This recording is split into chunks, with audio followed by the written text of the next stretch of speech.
When I got the promotion, I bought a cheap bottle of sparkling wine on the way home. Not because I expected balloons or applause or some dramatic clink of glasses under candlelight. Just something. Maybe a kiss on the cheek. Maybe a smile that lasted more than a second. Maybe for him to say, "I'm proud of you," and actually sound like he meant it. He didn't look up from his phone when I came through the door. "Hey," he said. Just neutral. Like a thermostat in a room you forgot you were in. I dropped my keys into the bowl and said, as casually as I could, "Got the promotion." He paused. Just for a beat. Then looked up and smiled. "That's great," he said. And I believed him, for maybe a full 5 seconds, till he added, "Guess you'll be even busier now, huh?" I laughed. Not because it was funny. Because I didn't know what else to do with that. "Probably," I said, even though I knew I'd already decided to cut back my Friday hours to make up for the late evenings. "They giving you more money, at least?" "Not a ton, but it's something." He nodded. "Cool." I pulled out the bottle from the paper bag.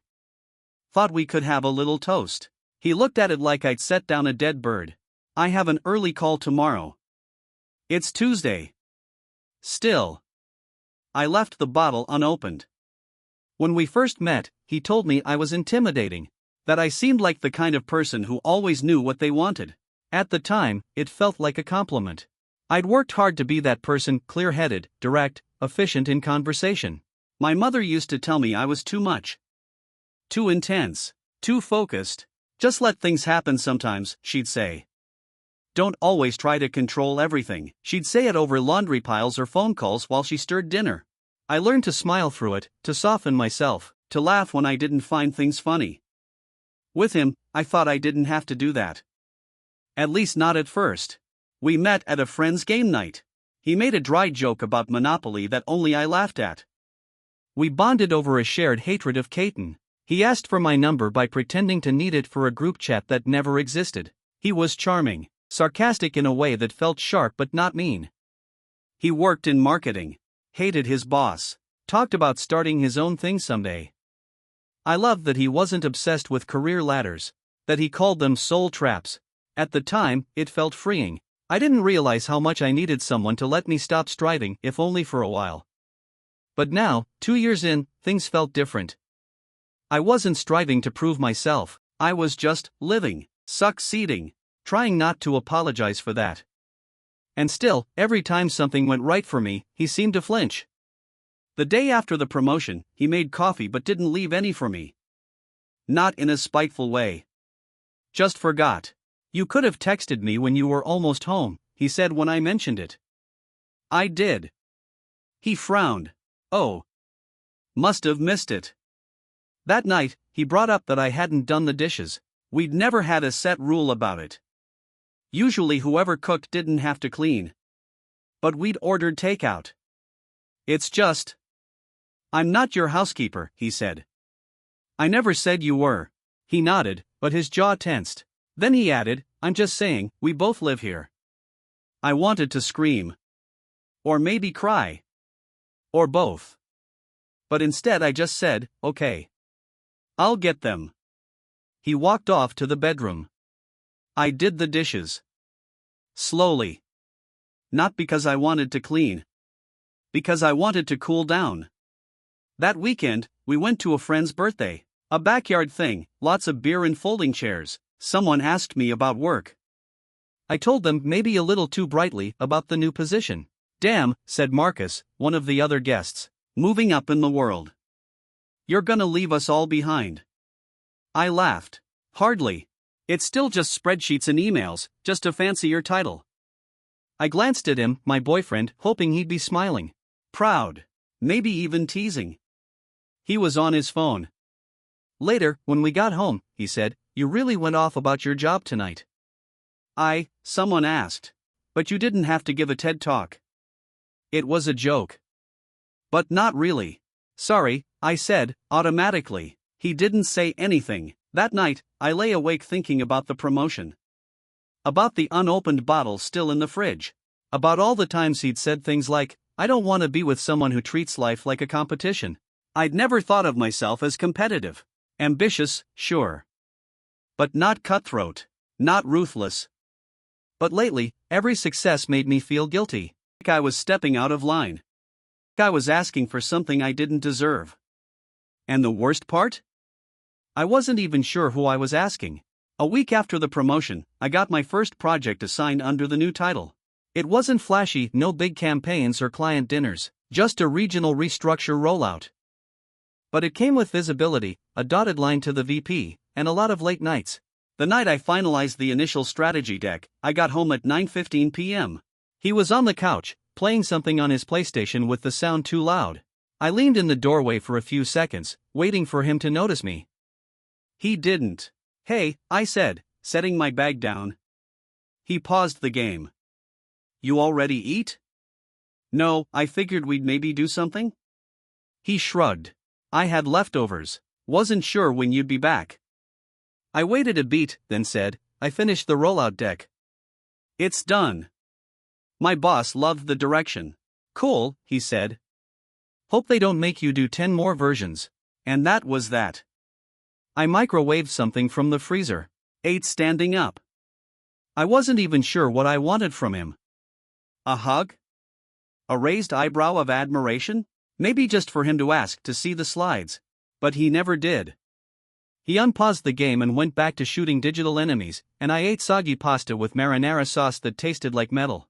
That night, he initiated sex for the first time in a while. It wasn't bad, but it wasn't close either. Afterward, I stared at the ceiling and thought about how success can be the loneliest thing in the world. In therapy, I brought it up. He gets weird when I do well. Not outright mean, just colder. My therapist nodded slowly. "Have you asked him about it?" I don't know how without sounding like I'm accusing him of something. She tilted her head. "Why does it feel like an accusation to express a need?" I looked at my hands. "I guess I'm scared I'm actually the problem." We met my parents for brunch that weekend. They were proud. My dad ordered champagne. My mom took a photo and posted it on Facebook with a caption so long it required the read more option. He smiled through it. He toasted with us. He even held my hand under the table, thumb running over my knuckles. For an hour, I believed it all. Until we got in the car. "Your mom really went all in with that post," he said. "She's just excited. She tagged me 5 times. Sorry. I can ask her to delete it." "No, it's fine. It's just, she acts like you cured cancer. It's a big deal to them. I'm the first in the family too." "I know."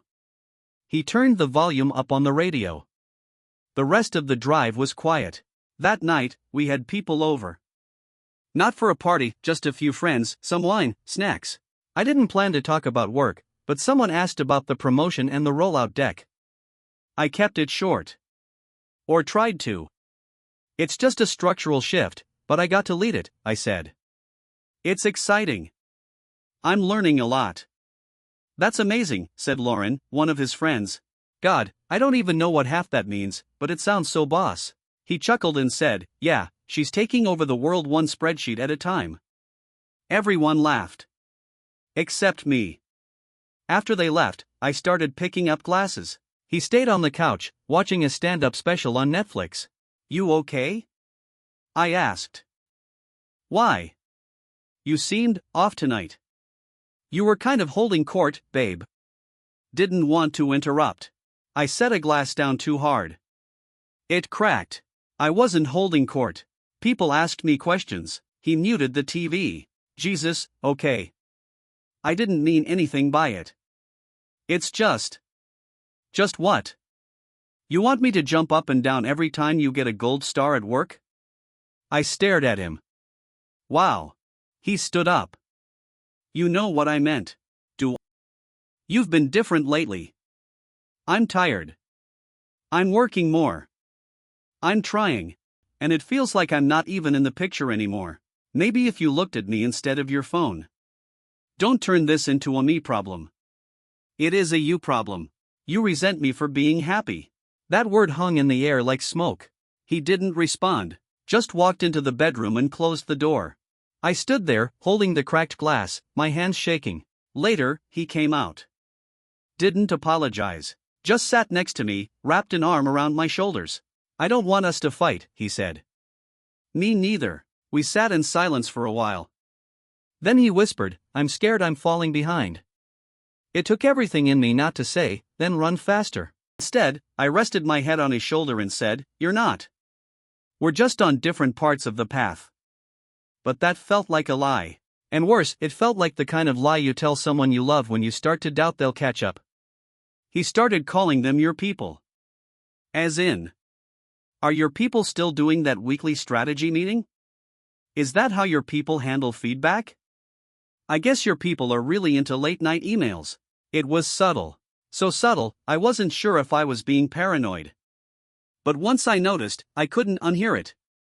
There was a distance in the way he said it. He'd put up a velvet rope between us. Them and me. My world and his. It wasn't just professional. It felt personal. As if my success made me foreign to him. One night I asked, Why do you keep calling them my people? He looked up from his laptop. Because they are? You make it sound like I joined a cult. He laughed, but it was a low, hollow sound.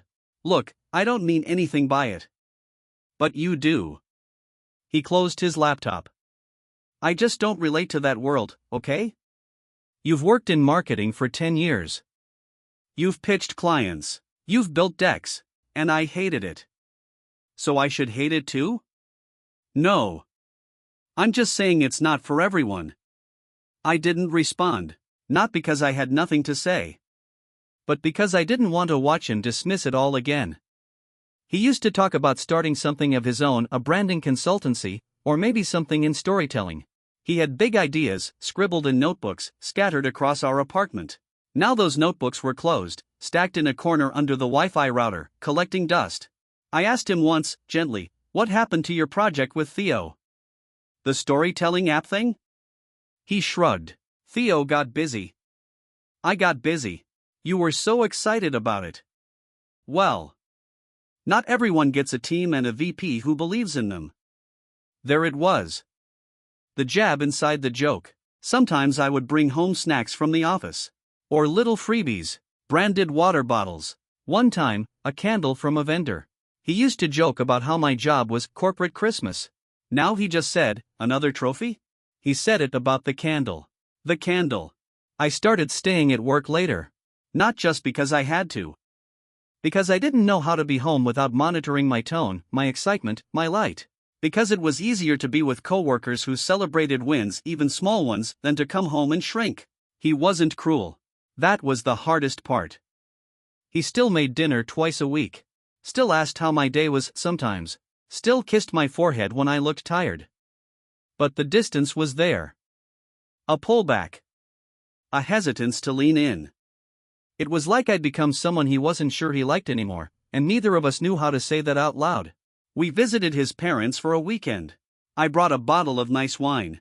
His mom said, "Oh, she always brings something." So thoughtful. He replied, "That's her work persona. Always polished." He said it smiling. Everyone laughed. Except me. That night in the guest room, I stared at the ceiling fan. "Do you think I've changed?" I asked. He rolled over. "We all change. In a way that makes it hard to be around me?" He exhaled. "Sometimes I just feel like you're already in a different world. One I can't follow into. I don't want to leave you behind." "But you might." There was no anger in his voice. Only the quiet ache of someone already preparing to be abandoned. I told my therapist. She asked, "Do you feel responsible for his insecurity?" "Yes." "Do you feel responsible for fixing it?" I hesitated. "I don't know. I don't want to be someone who makes their partner feel small." "But are you making him feel small, or is he shrinking next to your growth?" I had a dream that week. In it, I was giving a presentation, and he sat in the back row, arms crossed, shaking his head. Every slide, he looked more disappointed. When I finished, no one clapped. Only him. He stood and said, "Is this who you wanted to become?" I woke up sweating. His arm was around me. I didn't move. Not because I felt safe, but because I didn't know where else I would go. It was a Wednesday when he made a joke that landed wrong. We were brushing our teeth. He glanced at me in the mirror and said, "Look at you, all CEO energy. I should probably start calling you ma'am." I spit out the toothpaste and rinsed, trying to gauge his tone. It wasn't sharp. Not exactly. But it wasn't soft, either. "You say that like it's a bad thing," I replied. He smiled, but his eyes didn't. "It's just different, that's all. You used to laugh more. Now it's like, you've got quarterly earnings behind your smile." I didn't say anything. We went to bed without touching. At work, I started keeping headphones in more often. Not for music, just to create a bubble.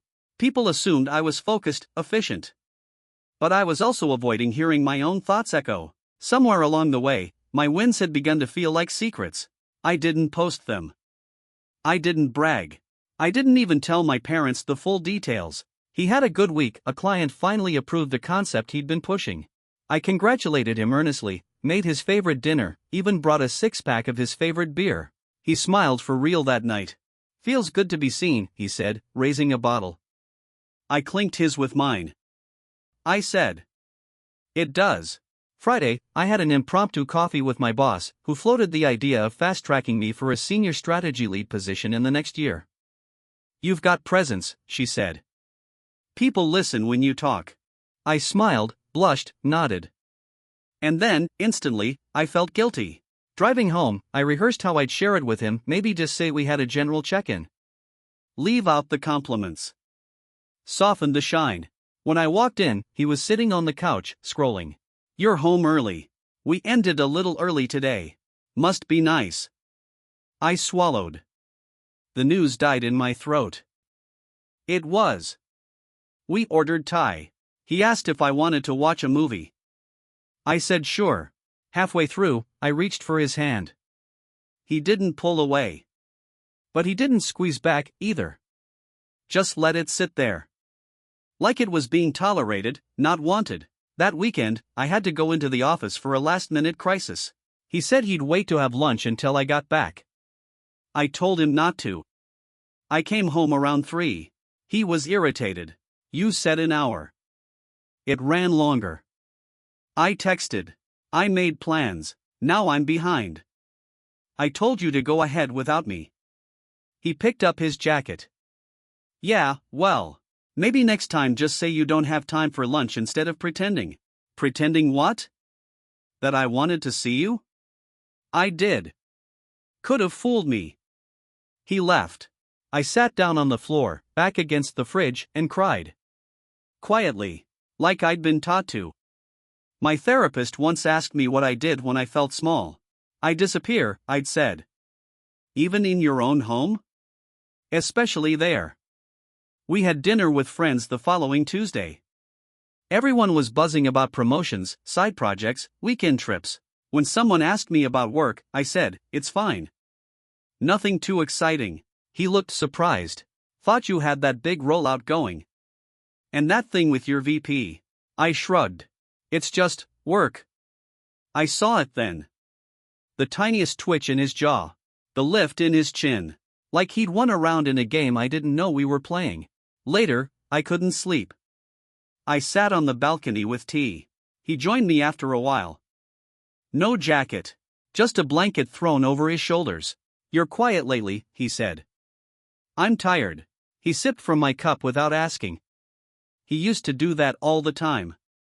It used to feel sweet. "I don't want to be the villain in your story," he said. I stared into the steam. "Then stop acting like my success is your loss." He flinched. Not visibly, but I felt it. "It's not," he said. "I don't know who I am next to you anymore." I wanted to scream, then figure it out. But instead I said, "You're the person I come home to." "Isn't that enough?" He looked down at his hands. "I don't know." That night, I dreamed I was in an elevator that kept rising, but every time I looked out, he was still on the ground floor, hands in his pockets, watching me go. When I woke, the bed was empty. He was on the couch, asleep. TV still playing. I stood there a long time, wondering if I should wake him. In the end, I turned off the TV, covered him with a blanket, and went back to bed. Alone. We started talking less. Not the kind of silence that comes with routine, the quiet after brushing teeth, or eating takeout in front of a movie. This was the kind that calcifies. That sets into the air like old dust, unnoticed until you catch your breath on it. He stopped asking about work. I stopped offering. Not out of spite, more like a mutual ceasefire. The terms unspoken, but understood. We talked about groceries, laundry, rent. Nothing that required feeling. One night I stayed late at the office. When I got home, he was in bed, scrolling on his phone. "Dinner's in the fridge," he said. "Thanks." I changed, microwaved the leftovers, ate standing at the kitchen counter. It was mushroom risotto, a recipe I taught him. He used too much lemon this time. But I didn't mention it. In the bedroom, he was already turned toward the wall. I got in quietly. Neither of us said goodnight. The following weekend, he invited me to lunch with two of his friends. People I didn't know well, former co-workers, I think. I said yes. We met them at a casual place, sat on the patio under string lights. One of them asked what I did, and I gave my usual, sanitized answer. I work in strategy. Mostly boring meetings and too many emails. He added, "Don't let her fool you, she's got some kind of fancy VP breathing down her neck. She's like the corporate whisperer." The way he said it was meant to sound proud. But it was tight around the edges. Like he wanted credit for putting up with it. I smiled, said nothing. Later, in the car, I asked, "Do you hate what I do?" He looked confused. "No." "Where is this coming from? You joke about it like it annoys you." "I'm teasing. You take everything so personally lately." "Maybe because you're personal about everything," he sighed. "I was trying to show off. Say how impressive you are." It didn't feel like that. Well, maybe that's your issue. We didn't speak the rest of the ride. I vented to a friend. An old co-worker who left her job to freelance full-time. "He's insecure," she said. "And you're not responsible for that." But am I making it worse? By succeeding? No. That's not a crime. Sometimes it feels like one. She paused. "Is he still kind to you?" "Not unkind. Just absent. I'm a character he hasn't decided if he likes anymore. That's not sustainable." I know. But knowing and acting are different kinds of strength. He bought me flowers the next day. Just because, he said. Thought they'd brighten up the kitchen. And they did. But also, they made me sad. Like a bandage on a bruise he pretended not to see. I started dreaming about old friends I'd lost touch with. People I'd once been close to and simply drifted away from. The dreams weren't painful, just hollow. Like trying to hug someone through glass. At work, I got invited to speak at a small conference. Nothing major, just a panel of mid-level managers sharing leadership challenges. I said yes. When I told him, he nodded. "That's cool. You don't have to come," I added quickly. "Do you want me to?" "Only if you want to." He shrugged. "Let me check my schedule." That night, he said he had a thing. A client pitch. I didn't ask questions. He didn't offer more. I went alone. The panel went well. I wasn't brilliant, but I held my own. People came up afterward to say they appreciated the honesty. On the way home, I got a text. "How'd it go?" "Good." "Nice." That was all. I started making little changes. Booked a yoga class without asking if he wanted to join. Signed up for a networking mixer I used to make excuses to avoid. Took myself out for coffee before work. Sat in the corner and journaled, pretending I was someone braver. Someone who didn't apologize for taking up space. I didn't tell him about any of it. Not out of secrecy. Out of peace. Out of self-preservation. One night, he said, "You've been really quiet lately. You don't seem like you want to hear me." That's not true. Then why does everything I say sound like an attack to you? Maybe because it comes wrapped in guilt. Guilt you created. Because I feel left behind. And you don't even slow down to look back. I did. 4 months. I dimmed everything, and you didn't even notice. He looked at me, really looked. So what now? I didn't have an answer. So I walked away, into the bedroom. And closed the door. The morning after I closed the bedroom door, he didn't knock. I heard the coffee machine. The rattle of a spoon in a ceramic mug. His keys. The door. No note. Just absence. I didn't text him.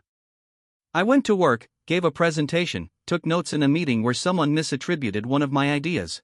I corrected them gently, smiled, ate a granola bar for lunch. I came home to silence. No dinner. No message. It wasn't punishment. That's what made it worse. It was indifference. Or the performance of it. He came home around 9. Said nothing. Took a long shower. When he emerged, he stood at the hallway entrance like a stranger. Want to talk? He asked. Do you? He shrugged. We're not doing great. No. He sat at the table. I sat across. I don't want to keep doing this, he said. Me neither. A beat. But I don't know how to fix it, he added. Maybe it's not about fixing. Maybe it's about being honest. So be honest. I hesitated. Then. I feel like I can't be fully myself around you anymore. Not without watching how it lands on you. He blinked. You think I want to dim you? No. I think you don't know what to do when I shine. Silence. That's harsh. It's true. So I'm the villain. I didn't say that. You didn't have to. He got up. Walked to the window, leaned against it. Do you know how lonely it is to feel like your partner doesn't need you anymore? Do you know how lonely it is to feel like your partner resents you for growing? We stared at each other. Equal pain. Different languages. The days that followed were careful. He started saying thank you more. I started saying I'm tired instead of just going quiet. We tried. We really did. A week later, he brought home takeout from the Thai place we used to love. Figured it's been a while. We ate on the couch. Watched reruns of a comedy show we both liked. Laughed, once. It felt foreign, familiar, like muscle memory. After, I asked, "Are you happy?" He didn't answer for a long time. Then, "I don't know." I nodded. Me neither. At work, they asked if I'd mentor a new hire. I said yes. She was bright, nervous, full of questions, reminded me of who I was 2 years ago. She asked, "How do you know if a job is right for you?" I smiled. You don't feel like you're holding your breath all the time. That night, I came home to him on the couch, headphones in. He didn't hear me. I watched him for a second, the soft crease between his brows, the way his hand twitched when he concentrated. This man I knew. This man I didn't. I told my therapist, it's like we're on a glass bridge. Beautiful, terrifying. One wrong step and we shatter. And are you still walking forward? Other days I just stand still. Because? Because I don't know if I want to cross it or go back. We tried a weekend away. Nothing fancy. A small Airbnb by a lake. We walked, cooked together, sat in silence by the fire pit. He said, "Remember when we couldn't stop touching each other?" I remember. Where did that go? I think we buried it under all the things we didn't say. That night, we made love for the first time in weeks. It wasn't urgent. It wasn't explosive. It was quiet. Like a question. The next morning, I asked, "Do you think we're okay?" He said, "I think we're trying." Is that enough? I don't know. But it's what I've got. I nodded. Me too. Later, on the drive home, he asked, "If you had to do it all over again, the promotion, the long nights, everything, would you?" I said, yes. Because I didn't do it to get away from you. I did it for me. And where does that leave us? In the same place, if we want to be. And if one of us doesn't? Then at least we were honest. He didn't speak again until we got home. We went to sleep back to back that night. No words, just breathing. Two people in the same bed, learning to be near each other again. Or trying, still trying. The next week passed with more ease than tension, which in our house had become a kind of victory. We weren't suddenly healed or closer. But we asked about each other's days. We remembered to buy the oat milk the other liked. We didn't fight. It felt like maintenance, like being two mechanics working on a car neither was sure was roadworthy. He sent me a meme one morning. Just a silly thing about coworkers forgetting attachments. But I laughed. Haven't seen you laugh like that in a while, he said. I didn't know how to answer, so I just smiled. It felt easier than trying to explain that I laughed more freely around people who didn't wince when I was confident. My boss scheduled a one-on-one. It was glowing. You've got real leadership instincts, she said. I'm recommending you for a cross-departmental initiative. It's high pressure, but you'd be excellent. I nodded, grateful, excited, and underneath all that, afraid. Because I already knew what would happen when I told him. That night, over dinner, I said, there might be a new project soon. A big one. Not confirmed yet, but it's a step. He barely looked up from his plate. More hours? Probably. But it'd only be for a quarter or two. Cool. I chewed slowly, hoping for something else.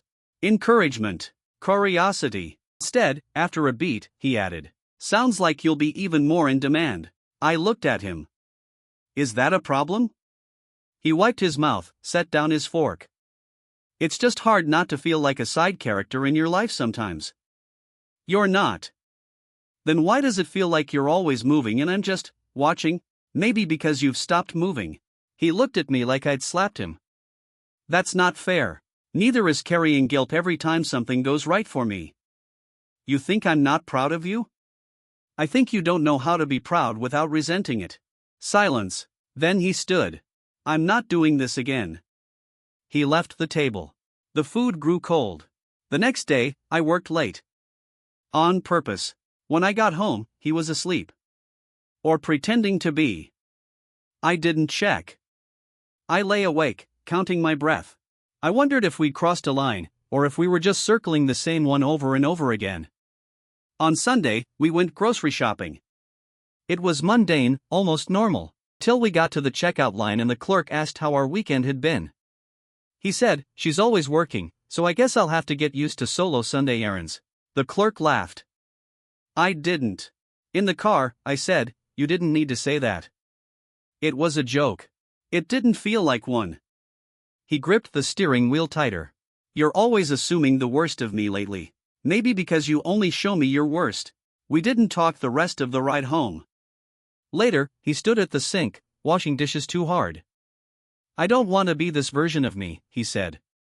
I stood in the doorway. Then why keep choosing him? He turned, wet hands hanging at his sides. Because I don't know how to be the guy who's okay with being second. I stepped forward. You're not second. You're parallel. It doesn't feel that way. Then that's your work. Not mine. That night, I started a new journal. The first line. It's not my job to be smaller so someone else can feel whole. We sat together on the couch 2 days later. I watched him draft an email. He looked so focused, so capable. The same man who once made me believe I was allowed to be both tender and powerful. You could still start something, I said. What? Your thing. The storytelling app. Or something new. You light up when you talk about ideas. He smiled a little. I don't know where to begin. Start with wanting more. He looked at me. Do you still want more with me? My breath caught. Yes. But not like this. The day after that conversation, he cleaned the apartment. Not a surface wipe. A deep clean. He vacuumed under the couch, scrubbed the stovetop, folded laundry I'd left in the basket for 3 days. When I got home, it smelled like lemon and pine. The air felt crisp, artificial, like a hotel. He was on the balcony, feet propped up on the railing, beer half empty in his hand. Looks amazing, I said. He nodded. Thought you deserved to come home to something good. I didn't know how to respond, so I just stood beside him and watched the sky bleed into night. A few days later, we had dinner with his sister and her fiancé. It was lively, stories, teasing, too much wine. At one point, she said, you two should write a book about how to survive real relationships. We laughed. But I felt his hand go still on my leg. Later, walking back to the car, I asked, what's wrong? He hesitated. It's weird being praised for something that feels so broken inside. You think we're broken? He didn't answer. Which was an answer. In therapy, I said, I feel like I'm pouring water into a glass with a hole. And you keep refilling it anyway, my therapist asked. Because I'm scared that if I stop, there won't be anything left between us. What if there's already not enough? That stuck in my throat for days. He made dinner on Wednesday. A risotto, perfect this time. We ate in near silence. Halfway through, he said, I've been thinking about seeing someone. A therapist. I looked up. That's good. Yeah. I need to sort through stuff. Old stuff. Maybe some of this too. He smiled, weakly. You look surprised. I'm not. I'm hopeful. He reached across the table, touched my wrist. I want this to work. I didn't flinch. But I didn't lean in either. Because wanting to want wasn't the same as wanting. The next weekend, we did things that felt like before. We went to the market. Bought too many berries. Laughed about the guy selling artisanal radishes. It was light. Effortless. Till a woman approached me, an old coworker I hadn't seen in years. We talked briefly. I mentioned the panel. The project. She said, wow, you've really made something of yourself. That's incredible. He didn't say a word. She left. The silence followed us to the car. He said, she didn't even ask about me. She doesn't know you. Still. Why does that matter? Because I'm always standing next to you and somehow invisible. That night, I lay in bed thinking about how love can feel like being on a tandem bike. If one person stops pedaling, you both still move for a while. But eventually, the drag shows, and you start to wonder why your legs hurt so much. At work, I was asked to mentor another rising manager. She reminded me of me, ambitious, careful, tired. She asked, is it hard being successful in a relationship? I blinked. Sometimes. Why? Because growth doesn't always feel like unity. She nodded, slowly. But worth it? I hesitated, still figuring that part out. One evening, he asked, are we still choosing each other? I looked at him. He looked so tired, so unsure. I'm trying. Every day. I don't want to feel like I'm always behind. Then don't be. Catch up. Or walk beside me. Or stop comparing your pace to mine. He sat with that. What if I don't know how? Then start with telling me the truth. Truth started showing up in fragments. In late-night confessions. In early morning apologies. In mid-sentence hesitations. We weren't healed. We weren't new. But there was movement. Sometimes that's all you get. He told me about a new idea, a concept he'd been playing with, something between design and story. I listened. Really listened. I miss feeling like I have something that's mine, he said. Then take it. It's still yours. Do you believe in me? Yes. He closed his eyes. Then maybe I can start again. That night, he pulled me close. Not in apology. Not in fear. Just because. We fell asleep tangled, but woke on opposite sides. Some distances return, even after closeness. But they return slower now. October came like a breath. Cooler air, golden mornings, a feeling that things might just soften. We started saying more things aloud. Little things. I missed you today. I liked how you explained that. I noticed you took the trash out even though it wasn't yours. Thank you. Tiny stitches. The kind that barely hold fabric together, but still, they held. He started therapy. After the first session, he came home quiet. I asked, how was it? He shrugged. Hard. Did it help? Not yet. That night he sat on the floor and thumbed through one of his old notebooks. He didn't say anything, but I saw the page he lingered on, a rough sketch of a pitch deck. His old dream, drawn in fading ink. You could still do it, I said. He didn't look up. We'll see. But he left the notebook out on the coffee table. That felt like something. I went on a work trip. Just one night. A conference. I messaged him photos of the hotel lobby, my room, the keynote speaker's awkward PowerPoint transitions. He responded. Short messages, but not cold. When I got home, there were flowers. Not roses or anything showy. Just eucalyptus and baby's breath in a jar. Figured you'd want something calm to come back to, he said. We made pasta together. Laughed about how we both forgot the garlic. We're hopeless, he said. No, I said, watching him light a candle anyway. We're rebuilding. One night, I asked, do you think we're getting better? He thought about it. I think we're getting braver. I nodded. That felt right. He had a bad day. Work fell through. A client ghosted. He came home, dropped his bag, and said, "Can I just not be okay for a bit?" "Always," I said. He leaned into me. That was the first time in months I felt like we were holding each other for the same reason. But not everything was smooth. Sometimes he still got that tone when I talked about work wins. The edge. The flicker of detachment. Sometimes I still swallowed joy before it reached my lips. I noticed it most when I almost shared something exciting, then thought, not tonight. Let him have this one. At dinner one evening, he said, I had this thought in therapy. That maybe it's not your success that hurts. It's the mirror it holds up. A mirror of what? Everything I haven't done. Everything I've put off. You still can. That's the part that scares me more than failing, that I could have tried this whole time. We sat with that.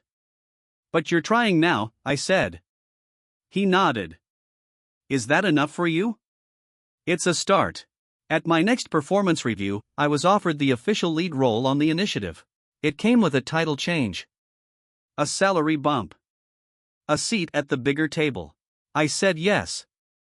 And then I sat in the stairwell and cried. Quietly. From relief. From fear. From knowing I had to go home and tell him and hoping this time, it wouldn't chip us further. He was making chili when I walked in. Music playing. The windows fogged. I waited until we were eating. I got the promotion.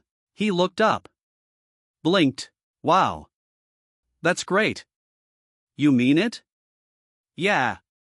I do. He set down his spoon, reached across the table. I'm proud of you. Really? I felt my throat tighten. Thank you. He squeezed my hand. And I don't want this to be something you feel like you can't share with me. I haven't known how. I know. I haven't made it easy. We ate in silence for a while. Then he said, we're different people than we were a year ago. Is that good or bad? He thought. It's change. The rest is up to us. That night, we sat on the couch with our legs tangled, not speaking, not needing to. His head on my shoulder. The sound of the heater kicking on. A stillness that didn't hurt. A quiet that didn't mean disconnection. November crept in with shorter days and longer pauses. The light hit differently in the morning, softer, colder. We started waking up closer. Still back to back, most nights, but there was a rhythm to it. A kind of peace in not pulling away. There were fewer sharp comments, less edge. More questions asked and actually answered. We still avoided certain landmines, long-term future plans, therapy breakdowns, my calendar. But the ground between us didn't feel so cracked anymore. We could walk across it. One Saturday, we painted the hallway. Just a pale green, something neutral. He made fun of my playlist. I teased him for leaving streaks. We stopped for pizza halfway through. At one point, I leaned back on my heels, brush in hand, and said, I forgot we could do this. He turned. Paint? Laugh. Be easy. He gave a quiet smile. The kind that starts in the eyes. Me too. We saw friends again. Not often, but enough to remember how to be a couple in public. We didn't pretend everything was perfect. But we didn't hide, either. One night, walking home from dinner, I reached for his hand. He took it without hesitation. What's on your mind? He asked. I was thinking about a year ago. How quiet I had to make myself to feel safe. He stopped walking. I'm sorry. I looked at him. You're not that man anymore. He nodded, eyes glassy. I'm trying every day. Me too. My promotion came with a company photo shoot. They asked for a quote to go in the newsletter. I stared at the form for 20 minutes. What do you say when every accomplishment has come wrapped in complexity? When the people clapping for you don't know what it cost at home? Eventually, I wrote, growth doesn't always feel like winning. Sometimes it feels like choosing. Again and again. even when it's hard. He started drawing again. Not for work. Not for clients, just for him. He showed me a sketchbook one night, pages of shapes, patterns, a few messy character concepts. I don't know what it is yet, he said. But it feels good to make something. That's all that matters. He looked up. I was scared I wouldn't be able to. That I'd forgotten how. You didn't. You just needed time. And space. And grace, he nodded. I'm grateful you gave me both. Some nights, I still felt it. The distance, the echo of old tension, a memory of being shrunk, of curling in to avoid conflict. But it was like a bruise now. Not a wound. It hurt, but it didn't bleed. We had a long talk one night, curled up on the couch, candles flickering low. I keep thinking about how close we came to breaking, he said. I know. Do you think we'll always have that hanging over us?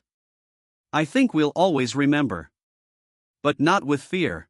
With what, then? With care. He exhaled slowly. You never stopped showing up. Neither did you. Not really. The first snow came early. Light, quiet, almost a whisper. We watched it from the window, mugs in hand. You feel different, I said. How so? You're here. Not just next to me. With me. He turned, rested his forehead against mine. I'm still learning, so am I. We started walking again on Sundays. No goal, just motion. One morning, he turned to me and asked, "Do you think we made it?" I smiled. There's no finish line. But we're still walking. That counts. In the quietest moments, grocery runs, folding laundry, watching reruns, I found myself looking at him and thinking, this is what staying looks like. Not a grand gesture. Not a promise whispered in moonlight. Just the slow, steady work of choosing each other. Especially when it's not easy. Especially when it's easier not to. There are still days when I want to run. When success feels too heavy to carry alone. When I wonder if I've asked too much of him. Of us. But then I find the little things. A coffee waiting on the counter. A sketch left open, for me to see. His voice calling from the next room, "You want to go for a walk?" And I remember. This is how we build it. This is how we keep it. We don't have it all figured out. We probably never will. But we're here. And we're trying. And for now, that's enough.